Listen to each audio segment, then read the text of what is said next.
What's going on YouTube? It's your boy CamATL. Shout out to the DFS squad. Shout out to everybody watching this video right now. Drop a like down below because I already know you're gonna love it.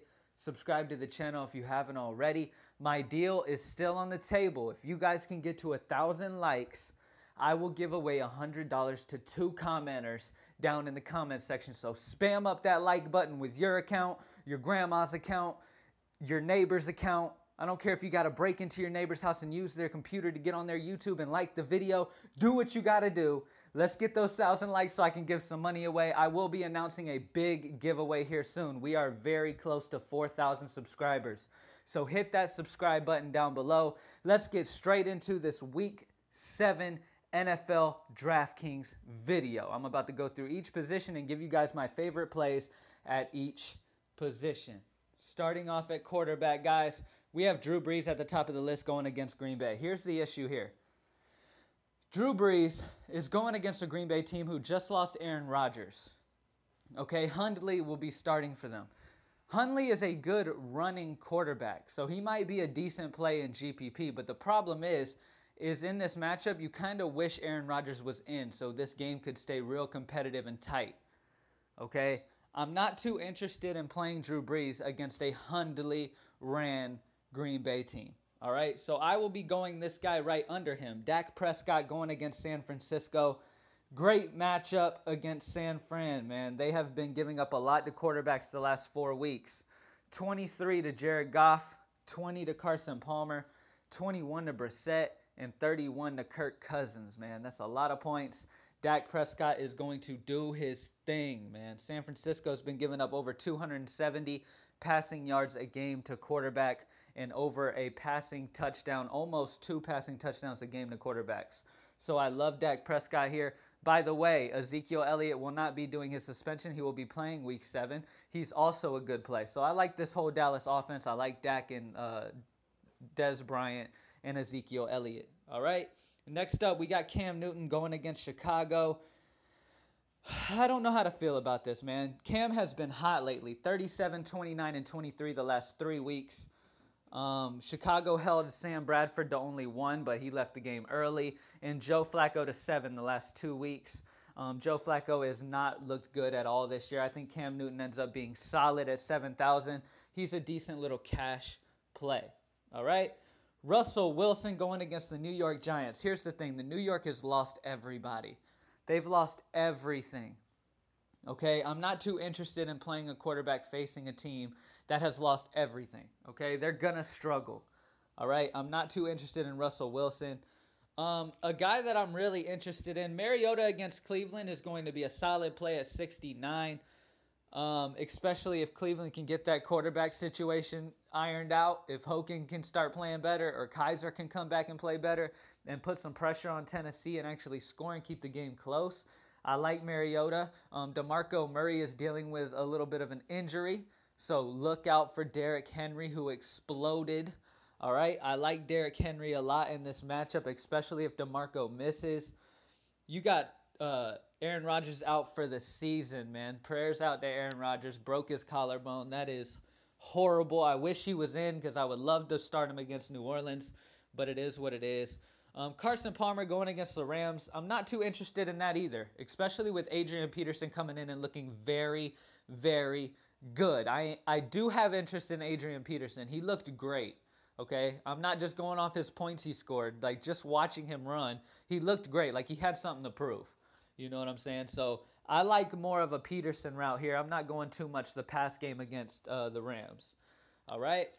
Let's go ahead and talk about Ben Roethlisberger. I don't have much interest in him against Cincinnati. They're only holding quarterbacks to 232 passing yards a game and barely a touchdown a game. The best week they've given is Aaron Rodgers. They gave him 28 in week 3. Other than that, they've held guys low. So it's yeah, I'm not too interested in Ben Roethlisberger. I have some interest in some of these cheaper guys down at the lower level. I have interest in, where is he? Tyrod Taylor going against Tampa Bay. I have some interest in this situation. Tampa Bay is allowing 278 passing yards a game.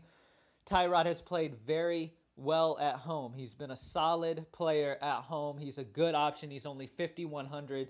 He's one of my favorite options in cash. I think he is a very safe play here against a Tampa Bay team who has been giving it up to the pass. All right, I like Tampa Bay at 51 a lot. All right. Next up, let's see who else we're going to talk about. Like I said about Brett Hundley, guys, he will be starting for Green Bay. Now, this guy is a good rushing quarterback. He can run. He can actually run around. He scored 30 touchdowns in college rushing. Okay, he's a decent rushing quarterback. He could actually give New Orleans fits in that way. So, yes, I would play Brett Hundley. Sorry, I keep fucking his name up. But I would definitely play him in GPP. Obviously, he's not a safe way to go, so don't throw him in cash. But I definitely think he is a decent option for sure. Only in GPP, though. Do not play him. Keep an eye on this Cleveland offense. See if Kevin Hogan's going to play or if they're going to start Kaiser. They said they were going to announce something Wednesday. It is Tuesday as I'm recording this, so I will not know until tomorrow.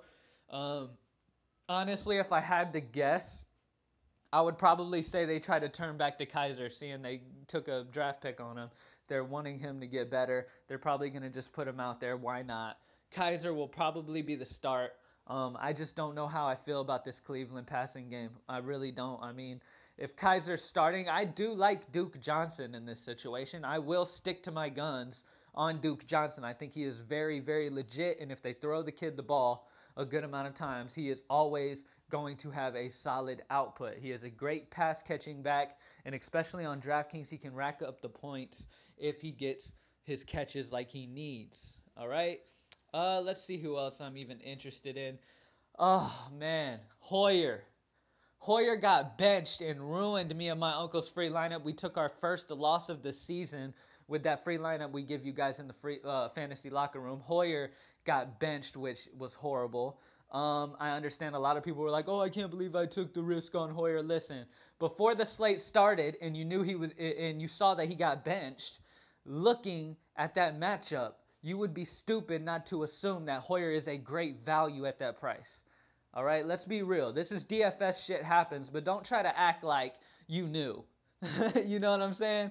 You gotta know this is DFS, shit happens. That's why you play variation. Variation is very important in DFS, which is why I give variations to my lineup subscribers, my squad who joins me. I make sure I give variations, yet I label my favorite. By the way, my favorite lineup did amazing, and we had, once again, that is every week this year, we have had a lineup hit over 161. All right, very solid lineup. I ended up cashing in very good with just my favorite lineup that I played a shit ton. And the other lineup ended up dropping 161. So it was another good, solid weekend for me.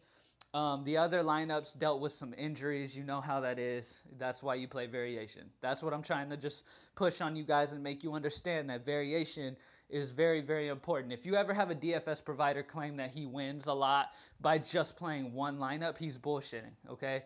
Me being a provider and a big face on YouTube, I get a lot of people who come to me and they tell me how these providers are doing. Here's what they do, okay? They will make multiple lineups and then spread them among their subscribers and act like they're only doing one. Okay, so at the end of the day, maybe 3 lineup people will end up getting that winning line. The other guys got different ones. And so they'll sit there and act like, oh, I had a great weekend, but really, all these other guys are like, what? I didn't get that lineup. What are you talking about type thing? You know what I'm saying? So it's one of those situations where you just pretty much got to know. You gotta trust in your lineup providers. Like, you got to really have a good connection. You got to know that the person's not out to fucking just get your money and con you. You know what I'm saying? Because I don't see the point in that. If you give some lineups to people and then you celebrate like you only played that lineup and you're so happy, when in reality you got a shit ton of people. Not a shit ton, because these guys aren't getting that many people, but let's be real. But with the people they do get, those people are coming to me telling me how they're scammers and con artists and they didn't even get the lineup that they're shouting out that they won with. That's why you'll only see like 3 people say, oh, good weekend. You know what I'm saying? So just keep an eye on that, guys. If you guys are guys who look out for lineups, I'm telling you, just join the DFS squad and be a part of our family. We're straight up with you guys. I play the exact lineups I give you guys. All right, so I'm straight up with you. I literally mark my lineups showing you guys which one I like to the least. so you guys know which one I'm playing the most. All right, so let's go ahead and move on, guys. The rest of these guys I'm not too into. This slate is kind of, I don't know if you guys feel the same way, but this slate is kind of a blah slate. Like, obviously, it's NFL and I'm excited, but there's a lot of matchups that I'm just not too excited to see. You know, the New England Falcons game is going to be the game of the week, and sadly, it's not on this slate, which is super sad because I'm excited for my Falcons to get some revenge and actually pull away the win against New England, but we'll see. We got beat by Miami, which I don't want to talk about at all. Please don't comment that in the comment section at all. Let's not talk about it. Let's forget it. So, yeah. Now, let's move to running back, guys. Like I said, Ezekiel Elliott will be playing Week 7. He has a great matchup here against San Francisco. So, he's definitely somebody to consider at 9,000. All right? Definitely somebody to consider. I like Zeke a lot going against San Francisco. Le'Veon Bell going against Cincinnati. I mean, the guy is a consistent dude. I mean, if you set your lineup and you end up having the money to spend 91 for Le'Veon, in cash especially, he's a guy that you pretty much know what he's going to get. He gets so much run in that offense. You pretty much know what he's going to give you. Other than Week 1 and Week 2, every week has been over 20, except against Jacksonville, he only got 19. That whole game plan was weird for me. I don't understand why they were just constantly throwing and not running at all with Le'Veon. It was very confusing, but it is what it is. Le'Veon's a great option at 91, but I'll take Zeke at 9,000 going against San Francisco. He's got a much, much, much better matchup, especially with San Francisco struggling with who they want to start at quarterback. All right? Next up, Leonard Fournette going against the Colts. Leonard's a little banged up. He's dealing with a bit of an issue, but he is expected to play Week 7. He's got a little ankle injury, but he should be good Week 7, and this is a good matchup, so thank God. DeMarco Murray and our other boy, Derrick Henry, destroyed this Colts defense on the ground. Leonard Fournette is going to be a big focal point here, especially if, as long as his ankle does check out to be, he's expected to play, but obviously keep an eye on this. You want to make sure that Leonard Fournette is healthy and he practices all week and all that. So definitely pay attention to Fournette. If he plays, though, at a $400 discount from Zeke, I will be having lineups with him, 100%. Ty Gurley against Arizona. I'm not going to have too much exposure to Gurley against Arizona. Their defense has been stout, only allowing 71 rushing yards a game to running backs. So, yeah, I'm not too interested in that matchup. It's not the greatest. Melvin Gordon going against Denver. Melvin has actually done very solid versus Denver. Now, one thing about Denver is the way to beat them is on the ground. Okay, and the Chargers know that. The Chargers have played this Denver team a lot. They know how the defense is. Phillip Rivers has actually been solid versus Denver, and this whole Chargers offense has actually been decent. Especially Melvin Gordon has been the bright spot for this Chargers offense every time they go against Denver. It's like they just have a certain game plan and they run it every single time, and Gordon always comes out on top in this matchup. He's a great option at 7,000. I do think the way that Melvin's been running lately, and he gets a matchup against a team that he has done well against recently, I like Melvin Gordon a lot against Denver. That is the way to attack them, guys, on the ground. All right? Next up, let's talk about LaShawn McCoy real quick. LaShawn's going against Tampa Bay. It's not the greatest matchup, but Tampa Bay really hasn't faced anybody. I mean, the best running back they faced this year was Week 3 and was Dalvin Cook before he left with an injury. He got 27 versus them. So this Tampa Bay team is beatable on the ground for sure. Okay, I like Tyrod Taylor a lot because Tyrod can stack the stat sheet on the ground. He can run one in for a touchdown. He can throw two. So I'm liking Tyrod Taylor, but LaShawn McCoy is an option as well if you decide not to go Tyrod Taylor. I'm not too big on pairing up Tyrod and LaShawn. I'm not too into that, especially against Tampa Bay. But yeah, I like LaShawn, but I wouldn't pair him with Tyrod. All right, so I'm good on LaShawn for sure. All right, next up, this game flow of this game, New Orleans, Green Bay, I really, really like Mark Ingram. All right, this game flow is going to match up perfectly for Mark Ingram to do his thing here against Green Bay. As you know, Aaron Rodgers is out. I've talked about that already in this video multiple times. Mark Ingram, Adrian Peterson's gone. Kamara's the guy they get involved when they are trying to keep up and throw the ball often.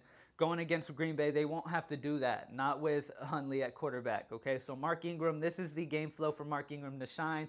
Ingram dropped 34 against Detroit last week. It's a great situation for Mark Ingram. Fire him up in your lineups at 6,700. All right? Next up, let's talk about Jordan Howard going against Carolina. Carolina's only allowing 72 rushing yards a game to running backs. They have done very, very well stopping the run so far this year, so I'm not too interested in that. I definitely will have some shares of Jerick McKinnon, man. He's just been used heavily in this offense. In week 3, Fournette dropped 17. Week 4, Le'Veon dropped 37. Marshawn Lynch got 12. Jordan Howard got 21. Jerick McKinnon is used so heavily in this offense right now that he is a great option at 63. I will be using Jerick in every positive matchup throughout the year. Okay? I mean, they just don't want to use Latavius Murray. Okay? So this guy's going to get a lot of run. I love Jerick McKinnon a lot. All right? Another guy that I'm interested in, Christian McCaffrey going against Chicago. I think this is a good little matchup here. Chicago's allowing 106 rushing yards on the ground, but they've been giving up a lot to receiving running backs. Jerick McKinnon, week 5, for example, did very well through the air, got 26 against them. Christian McCaffrey's going to have a good game here. Christian McCaffrey's putting up numbers that is good enough to be highly ranked in the wide receiver category. So McCaffrey's a very good option at 61. I will be having exposure to him 100%. Let's see if there's anybody else I want to talk about. All right, let's talk about Carlos Hyde. All right, let's talk about Carlos Hyde going against Dallas. Dallas is not that bad versus the run. They're holding rushing to 80 yards a game. But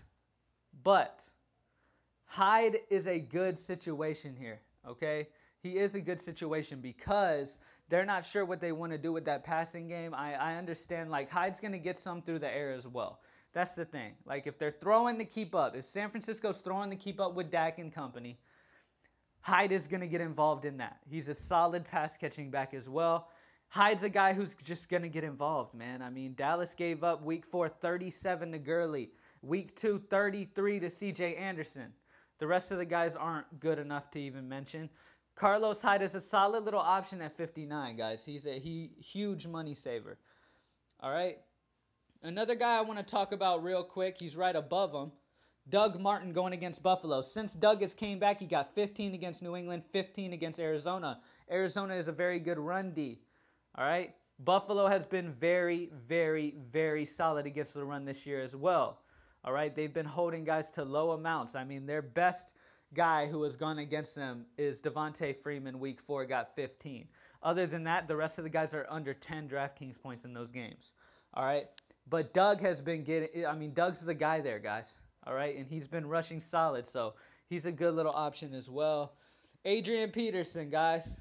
Adrian Peterson. Looked like the old AP in this last game going against the Rams. That's their weakness right there on the ground. They've been giving up a lot on the ground. All right? I love Adrian Peterson here in this matchup. He's going to be a solid play. I was kind of hoping Zeke might miss this game because I was interested in getting some McFadden exposure. The owner of the Cowboys, Jerry Jones, he loves McFadden for some reason. McFadden's more of a Zeke-type runner than Alfred Morris is, so they were probably going to use more of McFadden. The thing that I was worried about with that situation is they were probably going to split. You know, there was probably going to be a lot of Alfred, a lot of Darren, and you wouldn't really know the situation. But I was interested in possibly getting some exposure to Darren at 57, but looks like I won't get that opportunity now, does it? All right. Derrick Henry, especially if DeMarco Murray misses. You guys know how I feel about that. I already mentioned it. I love Derrick Henry at 55. Ty Montgomery, man, keep an eye out on how his health is looking. I mean, the guy broke his ribs, so it's going to take him a little bit to bounce back, get back in the swing of things. Going against New Orleans is a fantastic matchup, though. So you would hope he'd kind of get it together, especially with Hundley at quarterback. He'll probably be checking down to his running back a lot here. But you might want to play it safe and wait until he starts getting back in the swing of things. But, I mean, this is a good little matchup for him, so we'll see. They'll definitely have to throw to keep up with New Orleans. But do you trust Hundley? I would trust him if Ty Montgomery was healthy. A lot of checkdowns to Ty. But in the situation of Ty not being 100% healthy, I'm a little worried about that situation. What other good matchups can I even talk about? The rest of the guys I'm not too interested in. I like Duke Johnson, regardless of who's quarterback. Solid matchup against Tennessee, regardless of what DraftKings says next to their thing. This is a solid little matchup. Duke Johnson's pretty much all their offense has. Okay. So yeah, Duke Johnson at 49 is a solid little option, especially on DraftKings. He's going to get a lot of run, a lot of catches. We got Tyreek Cohen going against Carolina. I don't know, man. Carolina's been solid against running backs, so we'll have to see what happens. Matt Forte did solid in his last game. Keep an eye out on the health of Bilal Powell. Okay, I'm not too much a believer in Elijah McGuire. So Matt Forte, if Powell ends up missing again, Matt Forte is a solid little option at 45, man. He was getting a lot of check down passes this last game. All right, and that's about it, guys. Let's go ahead and move on to wide receivers. At the top of the list, we got Antonio Brown. Now, I will never tell you guys don't play Antonio. This guy gets so many targets. He's so heavily involved in this offense that you can play him whenever you want. If you have the money, play him. If you don't, then don't. Okay? It's that easy, guys. Don't overthink it. A.J. Green going against Pittsburgh. I'm not too big on this. I understand a lot of people are going to be chasing points with that 33 and the way he's been the last 3 weeks. A.J. Green will be matched up against Joe Hayden, guys. Okay? He will be matched up with Joe Hayden. Joe Hayden has not allowed over 8 DraftKings points to a team's #1 receiver all year. All right, he has been very solid. I mean, he gave up 5 to Stephon Diggs week 2. He hasn't really faced anybody, and then Tyreek Hill only got 7 on him week 6. So I'm not too big into AJ here in this matchup, especially with Joe Hayden being on him. Like, I mean, you just got to – Joe Hayden's a beast, guys. Anybody who would tell you, oh, yeah, play AJ with confidence, it's just chasing points and they don't know what they're talking about. Okay, you need to make sure you dig deeper, look at the stats, and really pay attention to this. All right? So here we go.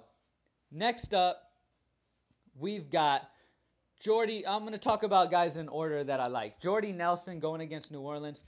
This guy is – I mean, he's a major part of this Green Bay offense. It's curious to me to see, because Hundley, we already know, is going to have to throw. You know, he's going to have to throw a lot. So who's going to benefit from this? I'm curious to see who does, but I think Jordy's a solid option if Hundley ends up throwing him the ball enough.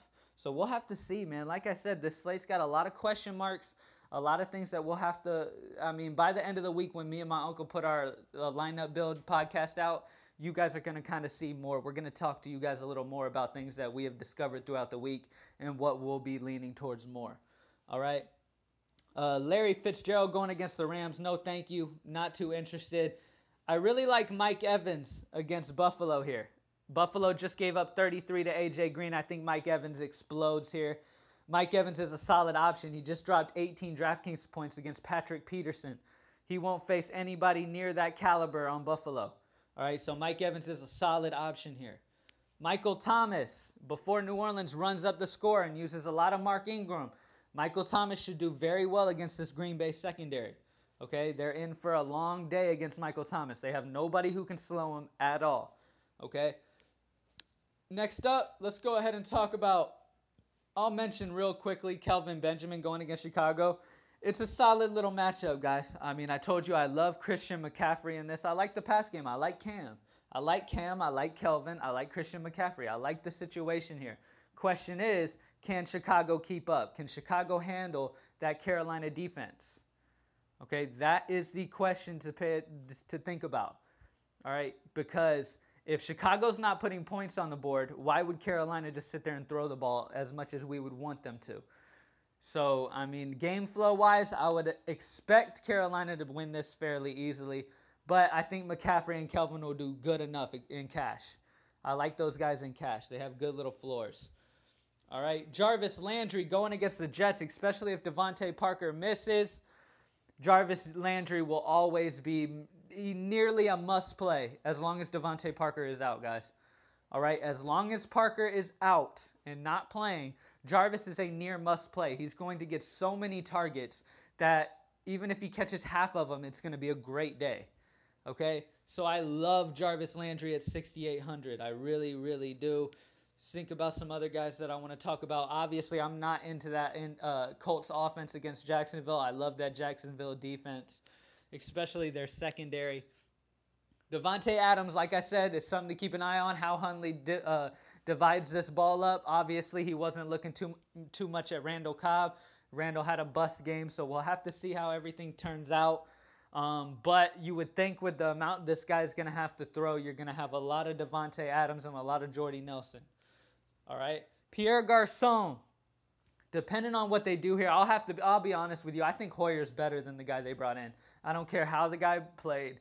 I think Hoyer's better. I don't think Hoyer is worthy of getting benched. I understand he wasn't playing good for a little bit, but Hoyer's a better quarterback than that, okay?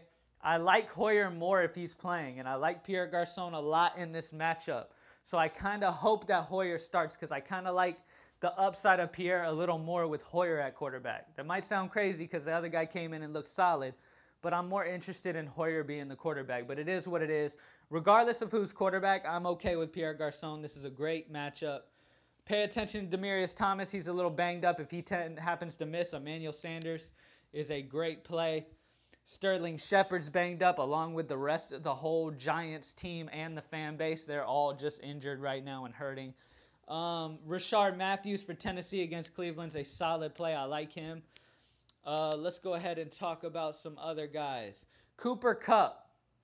All right, I would expect Peterson to be on Sammy Watkins. Cooper Kupp works out of the slot. He should get a little bit of a lighter matchup. So I would expect out of all the guys, Cooper Kupp would have a easier matchup. But this Arizona secondary is not that bad. Okay, at least he won't be seeing Patrick Peterson. That's the bright side.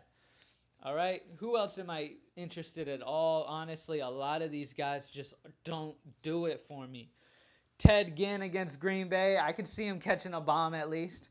I mean, it's one of those situations where, like, it seems like all these guys are just like, ugh, like, I'm not super excited to play any of them, but I'll do what I got to do. I'll crunch down, I'll break down the numbers, and I'll figure it out. But as I'm looking at this slate with you guys, talking to you guys, I'm just like, man, this is not great. I really wish that Falcons New England game was going to be on the main slate. I really do, because I would play nearly every player.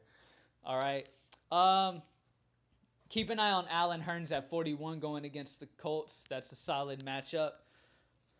Other than that, guys, Willie Snead, I do believe this guy's going to break out here. Eventually, he's going to break out. He was a great target for Drew Brees last year while he was healthy. And if he's got a great matchup here against Green Bay, if Green Bay happens to be able to score. That's the situation here. Once again, I wish Aaron Rodgers didn't break his collarbone. Once again, prayers go out to him. I hope he's all right. But still, like, yeah, this is a tough one. This is a real tough one. But, I mean, Willie Snead's going to end up being a solid target by the end of the year. If he happens to be on your waiver wire in season-long leagues, I definitely would recommend that you go ahead and snag him up, though, for sure. Other than that, I'm not too interested in any of these cheaper guys. I'm going to spend up at receiver because I'm just terrified to play any of these cheaper options this week, honestly. Aldrick Robinson has done solid. He looked decent with that new quarterback who came in. They have a slight connection. So we'll have to see how that ends up doing. But, yeah, I mean, at 37, he's a great, great option if they can connect on several. I mean, this guy's got big play potential. So if he's able to catch one and break it down the field, he'll be good. And, I mean, like I've said multiple times, Dallas hasn't been good since Deion Sanders left. That secondary has not been good since Deion left. All right? So, yeah, I'm not too interested. Let's talk about tight end because one of my favorite plays of the slate is at tight end. And that's my also loyal and just always puts up the points for me, Austin Seferian-Jenkins. Now, I'm pissed off. I don't know how you guys feel, but that fucking touchdown he got should have standed, okay? That touchdown, it was a touchdown, all right? He lost a little control, but he brought it back in before he hit the pylon. That was a touchdown, okay? I was so mad. Like, I was screaming at my TV when I saw that they took that touchdown away because I had Seferian-Jenkins in 100% of my lineups, and they took it away, and that was messed up, man, because I'll be real. I mean, he was real good. They had an interview after the game. He was real good answering it. He was like, oh, I just got to work on my ball security, make sure. But no, he was real good about that. If that was me, I'd be like, that fucking ref is blind, okay? That's what I would have said, exact words. That fucking ref is blind, all right? Let's move on. I love Safarian Jenkins versus Miami at 5,000. He is my favorite tight end. Delaney's got a solid matchup, though, against Cleveland. Cleveland is known to give up a lot of points to tight ends. So I like both of those guys, honestly.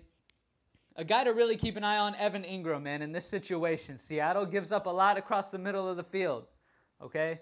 They give up a lot to tight ends. Evan Ingram is a solid option here because the Giants are so beat down in that pass game, okay? They've lost nearly everybody. Evan Ingram's going to get an uptick in targets big time. He's a good talent. He just broke out for 19 against Denver in Week 6. I think he has a solid week at 4,400 going against Seattle. Anybody else I'm really interested in? Not really. None of these guys Martellus Bennett, you would think Hundley's going to want to check down to his tight end a lot. Those short little routes and safety valve. Martellus Bennett might be that for this kid, so we'll have to see how that looks as well. I could go with Jason Witten. Where is Jason? Down further? Wow, he's cheap. Where is he? Oh, well, I can't find him. But I could definitely go with Jason Witten. Witten's a solid option against San Francisco. San Francisco has been solid against tight ends so far this year, but this Dallas team is going to be able to move the ball with ease against the San Francisco defense. All right, Njoku going against Tennessee. All right, I like Njoku going against Tennessee. It's a good matchup for him. I love it. Okay, now, as you guys know, Tyler Kroft, when he gets his opportunities, he is a solid option at tight end. Okay, going against Pittsburgh, like I said, Joe Hayden's going to be on AJ. That's going to open up some for the tight end, and Tyler Kroft's going to get his opportunity to get some run here with Eifert hurt. So I like Tyler Kroft a lot here. All right. So here we go. Let's go ahead and touch on defenses, guys. All right, any questions you guys have, hit me up on Twitter at @cam_ATL, and I will help you guys further. This slate is not looking super sexy, but you guys know how we do it in the DFS squad. We come together, we figure out what we got to do, and we take it down. All right, we profit. That is our goal, profit. Go to greenlightdfs.com. By the way, the website, I am fully focused on making that website way more than just lineups, guys. We're going to be adding a bunch of articles. I'm bringing in writers. Okay, I'll be bringing in writers, sports writers who are professional, who know what they're talking about. Trust me, I will be making sure they know what they're talking about. We're family. I'm not going to have some bullshit on the website. I'm going to have a bunch of new stuff on that website. That website is going to, like, when I started doing this, I wanted to make the DFS squad one of the biggest names in the DFS community. DFS squad is a big name right now, but it's just going to get bigger, and we're going to grow it ourselves. All right? Let's talk defenses real quick. Seahawks against the Giants are by far my favorite option at 4,000 with the Giants so beat up. I absolutely love the Seahawks. I'm going to go through these quick, guys. Jaguars defense against the Colts. I'll take it. Going against Jacoby Brissett. I like them too at 37. Let's talk about some cheaper options that I possibly would stream. Titans defense going against Cleveland. Okay, that quarterback situation just I don't see it fixing for now. I like the Tennessee defense as a sleeper. Other than that, I'm not too interested. I will 100% be spending up for the Seahawks. Most likely the Seahawks at 4,000. They're just by far an amazing option against the Giants with them struggling so much on that offensive side of the ball right now. Everybody's banged up, including the fans, like I told you. All right, good luck, everybody. I hope you kill it. Hit up the website, greenlightdfs.com, to join the lineup squad. Me and my uncle will be putting the lineup build podcast out on Friday. Stay tuned for the NBA video for the second day of the NBA season. Prayers go out to Gordon Hayward, who broke his ankle. That was horrible. So prayers go out to him. Let's go ahead and get this money, guys. I'm out.